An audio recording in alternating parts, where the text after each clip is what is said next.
We're talking from the root of the situation. Sometimes little small problems create, situations that really needs to be highlighted. And I'm here with the beautiful lady this morning. She just received her car back, as you can see. We got Papa Dave here with her.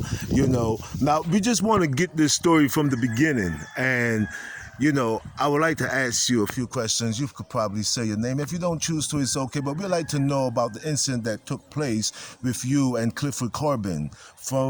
Why we go back to this is because, like I tell you, it starts from someplace, and sometimes those small things shows people's true intentions. So, sis, how are you?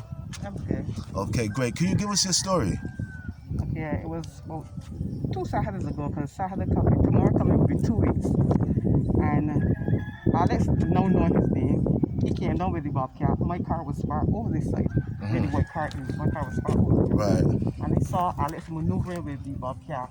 And I was going to move my car, but then I said he looked like he could have maneuvered, so I just left it. Right. But then I realized that he kind of shifted to the left. Right. Yeah, and I said, you know what, he's going to hit it. And so I said, so then it was hit. Right. So my husband went out, came back in, and the road was blocked up with this truck. And my husband had to ask the young man to come and move the vehicle so that he could get in.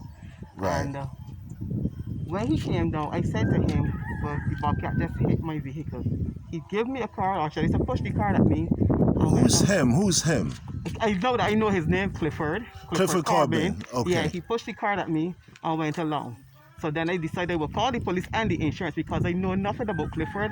I knew nothing about Alex. So I decided to call the police just in case I'm going to have an issue. Right. So I called the police. The police came. They took the information from Alex. Right.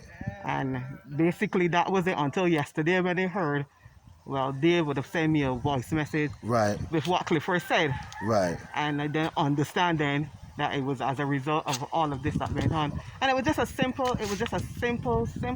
altercation that could have been addressed differently. That's right. That That's wasn't. right. Yeah, and it was escalated as a result of that. So right now you haven't gotten satisfaction from Mr. Clifford. Well, let me just say, Clifford Corbin, you didn't get no satisfaction. Your car has been fixed, though. Yeah, my car. And who took care of your car? Well, I should say Alex is who would have taken care of it. Dave is the body work man that was it. Right. So you're satisfied? Yeah, I'm satisfied, because at the end of the day, because Alex told me he was paying for it, I really didn't want to kill Alex with the price and everything. So I told him I would just get the car fixed. Rental and stuff like that, if I have to catch the bus, I will catch the bus, but I know that I won't catch the bus.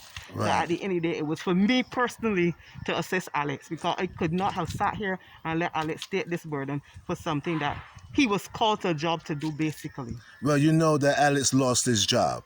Oh, I didn't know that. Oh, yes, Alex lost his job. And he didn't pay him all of his money. I didn't know He that. still owes him, and he said that Alex actually have to pay for the repairs of your car, not him. So Alex got fired and left with the responsibility of the car. Yeah, and not fully paid the price for his work. Oh. He wasn't fully paid for his work that he did. Okay, so we're going to be getting back to Papa Dave and the black movement in a minute, because there's something that these brothers have to say. Black Israelites. The Black Israelites of Barbados has spoken, and there's a lot of racism in Barbados. And living in the U.S. and traveling and coming into Barbados, where you see majority blacks, you're talking about 95% of a black island and 5% white. And to see such slurs and racism on this island is really something to address. Let's see. Right?